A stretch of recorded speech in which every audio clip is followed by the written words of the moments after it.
Hello friends, welcome to my channel R D story. আমার আজকের recipe ছোলার ডালের ডাল পুরি আর তার সাথে আলুর তরকারি। খুব সহজে যে কোনো নিরামিষের দিনেই এই রেসিপিটা তৈরি করে নিতে পারেন। সামনেই পুজোতে যে কোনো দিন সহজেই তৈরি করে নিতে পারেন বাড়িতে। দেখে নিন আজকের রেসিপিটা, আশা করি প্রত্যেকের খুব ভালো লাগবে। ডাল পুরি করার জন্য প্রথমে আমি ময়দাটা বের করে নিচ্ছি। আমি এখানে 200 গ্রামের মতন ময়দা নিয়েছি। দিয়ে দিলাম এর মধ্যে আন্দাজ মতন লবণ, হাফ চামচের মতন লবণ দিয়েছি। লবণটা দিয়ে খুব ভালো করে মিশিয়ে নিলাম। এর মধ্যে এবার দিয়ে দিচ্ছি ময়ানের জন্য দিচ্ছি সাদা তেল। 5 থেকে 6 চামচের মতন আমি সাদা তেল দিলাম। 4 চামচের মাপ করে ময়ানটা খুব ভালো করে মিশিয়ে নেওয়ার পরে উষ্ণ গরম জল দিয়ে ময়দাটা মেখে নিচ্ছি। ময়দা হালকা গরম জল দিয়ে মাখলে কিন্তু বেশ ভালো হয়।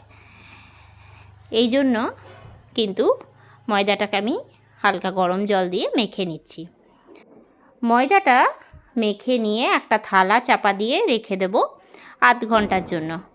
তাহলে যখন ডাল পুরিটা তৈরি করব তখন কিন্তু খুব সুন্দর তৈরি হবে।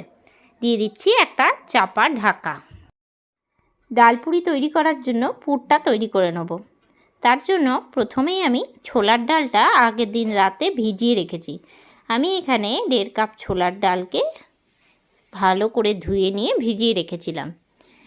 পরের দিন সকালে ডালটাকে কিন্তু একদম জলটা ছেঁকে দিয়ে দিচ্ছি মিক্সিং জারের মধ্যে বেটে নেওয়ার জন্য। এর মধ্যে দিয়ে দিচ্ছি আদা কুচি আর দিয়ে দেবো ঝালের জন্য 5টা কাঁচা লঙ্কা আর সামান্য লবণ আর একটুখানি জল দিয়ে একদম পেস্ট করে নিয়ে চলে এসেছি।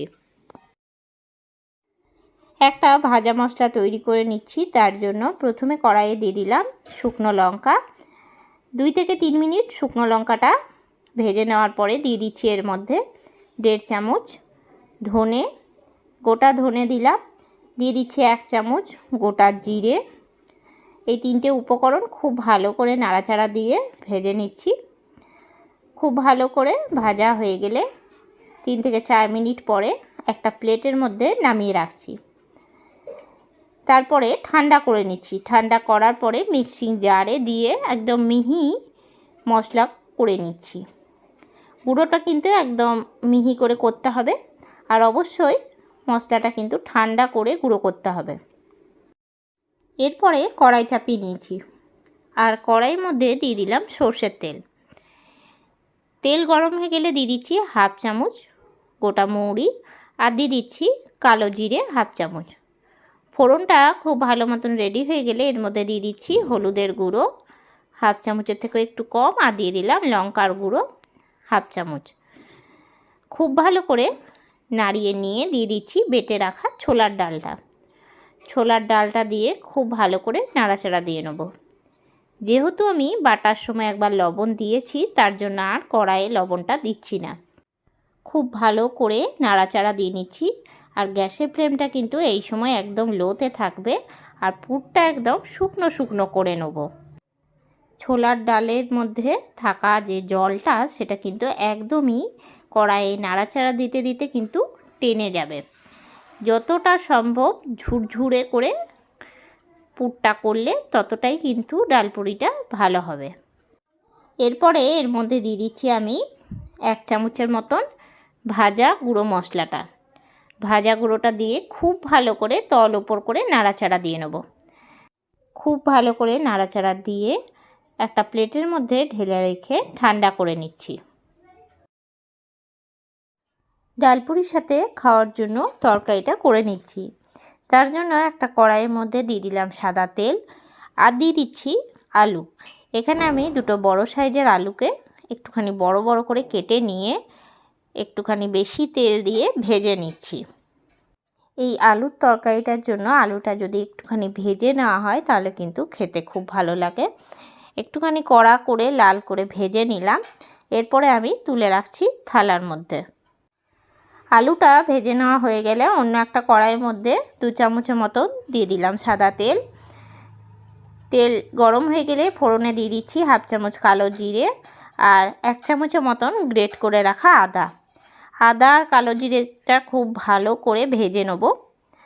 ভাজা হয়ে গেলে দিয়ে দিচ্ছি সামান্য পরিমাণে হিং পাউডার। হিংটা থেকে খুব সুন্দর গন্ধ উঠলে দিয়ে দিচ্ছি সামান্য হলুদের গুঁড়ো। খুব ভালো করে তেলের সঙ্গে মিশিয়ে নিচ্ছি। দিয়ে দিচ্ছি ভেজে রাখা আলুটা। আলুটা দিয়ে সামান্য নাড়াচাড়া দিয়ে নেব। যেহেতু আলুটা আগে থেকে ভেজে রাখা, তার জন্য খুব বেশি সময় কিন্তু ভাজতে হবে না। অন্যদিকে 2 কাপের মতন গরম জল করে রাখবো। আলুটা ভেজে নিতে নিতে এর মধ্যে দিয়ে দিচ্ছি আমি লবণ। যেহেতু আলুটা ভাজার সময় লবণ দিয়ে দিই, তার জন্য এখন কড়াইয়ের মধ্যে আমি লবণটা দিয়ে ভালো করে একবার নাড়াচাড়া দিয়ে নিলাম। দিয়ে দিচ্ছি আগের থেকে তৈরি করে রাখা গরম জলটা। ডালপুরির সাথে যে আলুর তরকারিটা করব, সেটা কিন্তু খুব বেশি আমি মশলা দেব না। আগের থেকে যে ভাজা মশলাটা তৈরি করে রেখেছিলাম, সেই ভাজা মশলাটাই দিয়ে দিলাম 1/2 চামচ। এতে কিন্তু এর স্বাদটা একদম অন্যরকম হয়। দিয়ে দিলাম 2টো চেরা কাঁচা লঙ্কা। দিয়ে নিয়ে খুব ভালো করে ফুটিয়ে নেব। একটা দিয়ে দিচ্ছি চাপা ঢাকা, আলুটা সেদ্ধ করে নিচ্ছি। 10 মিনিট পরে ঢাকনাটা খুলে নিচ্ছি। আর এখন কিন্তু আলুটা পুরোপুরিভাবে সেদ্ধ হয়ে গেছে। খুব ভালো করে নাড়াচাড়া দিয়ে নেব। আর দিয়ে দিচ্ছি এর মধ্যে 1/2 চামচের মতন চিনি। নাড়িয়ে নিয়ে গ্যাসটা বন্ধ করে দেবো। তৈরি হয়ে গেল ডালপুরির সাথে খাওয়ার জন্য আলুর তরকারি। আধ ঘন্টা পরে ফিরে চলে এসেছি। আর ঢাকনাটা খুলে ময়দাটা আরেকবার খুব ভালো করে আমি হাত দিয়ে মেখে নিলাম। এরপরে এর থেকে আমি লেচি কেটে নিচ্ছি। লুচির থেকে সামান্য বড় করে কিন্তু এর লইগুলো করে নেব। লইগুলো কেটে নিয়েছি আর প্রত্যেকটা সমান করে নিচ্ছি। এরপরে আমি এর মধ্যে পুরটা ভরে নেব। একটা ময়দার গোলা তুলে সুন্দর করে একটা বাটি করে নিয়ে এর ভেতরে কিন্তু পুরটা আমি ভরে দিচ্ছি। আমি এখানে 1/2 চামচের মতন পুর ভরছি। খুব বেশি কিন্তু পুর ভরলে ভাজার সময় বেরিয়ে যেতে পারে।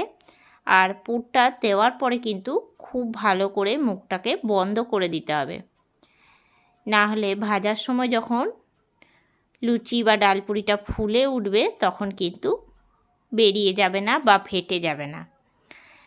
খুব ভালো করে মুখটা বন্ধ করে আমি একটা একটা করে এই রকম গোলাগুলোকে আগে রেডি করে নিচ্ছি। আবারও ওই একই রকমভাবে আরেকটাও তৈরি করে নিচ্ছি। সামান্য পরিমাণে পুর নিয়ে সেটাকে ভরে দিলাম। দিয়ে নিয়ে মুখটাকে খুব ভালো করে আটকে নেব। পুরটা দেওয়ার পরে কিন্তু আস্তে করে আঙুল দিয়ে চাপ দিয়ে পুরটাকে ভেতর দিকে একটুখানি ঢুকিয়ে নিয়ে একটা একটা করে লইগুলোকে রেডি করে নেব। ভাজার জন্য কড়াইয়ে দিয়ে দিচ্ছি রিফাইন্ড অয়েল। তেলটা খুব ভালো করে গরম করে নেব। এরপরে একটা একটা করে বেলে নেব। তার জন্য চাকাটার মধ্যে আমি সামান্য পরিমাণে দিয়ে দিলাম তেল। তেল দিয়ে কিন্তু আমি প্রত্যেকটা বেলে নেব। আপনারা চাইলে ময়দা দিয়েও বেলে নিতে পারেন, তবে ময়দা দিয়ে বেললে কিন্তু তেলটা নিচে ময়দার গুঁড়োগুলো পড়ে যায় আর তেলটা কিন্তু নষ্ট হয়। সামান্য তেল দিয়ে প্রত্যেকটা আমি বেলে নিচ্ছি। লুচির মতনই সাইজ করছি। লুচির থেকে সামান্য বড় হলেও কিন্তু ভালো হয়, তবে আমি লুচির মতনই সাইজটা করছি। এখন বেলে নেওয়া হয়ে গেছে।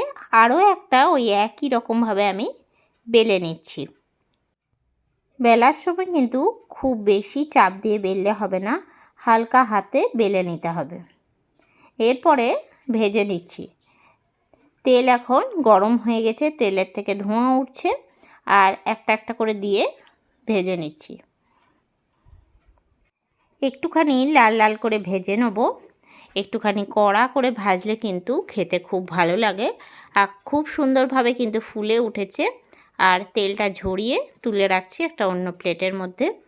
এই একই রকমভাবে কিন্তু প্রত্যেকটা আমি ভেজে নিচ্ছি। প্রত্যেকটা কিন্তু খুব সুন্দর করে ফুলে উঠেছে, আর কোনোটা থেকে কিন্তু পুর একটুও বেরোয়নি যদি এই রকমভাবে তৈরি করা হয়। এরপরে আমি তুলে রাখছি একটা অন্য প্লেটে। সব ডালপুরিগুলো তৈরি হয়ে গেল, আর এখন আমি ডিশের মধ্যে তুলে রাখছি। ডালপুরিগুলোর সাথে আমি যে আলুর তরকারিটা করেছি সেটাও পাশে দিয়ে দিলাম। কেমন লাগলো আজকের এই রেসিপিটা অবশ্যই আমাকে কমেন্ট করে জানাবেন। আজকের রেসিপিটা ভালো লেগে থাকলে লাইক করবেন, শেয়ার করবেন। এই চ্যানেলে নতুন বন্ধু হয়ে থাকলে চ্যানেলটা সাবস্ক্রাইব করা অনুরোধ রইল। পাশে থাকা বেল আইকনটা প্রেস করে রাখবেন সবার আগে নোটিফিকেশন পাওয়ার জন্য। আবারও নতুন কোনো রেসিপি নিয়ে হাজির হব। সঙ্গে থাকুন আর দেখতে থাকুন। সবাই ভালো থাকবেন, সুস্থ থাকবেন। ধন্যবাদ।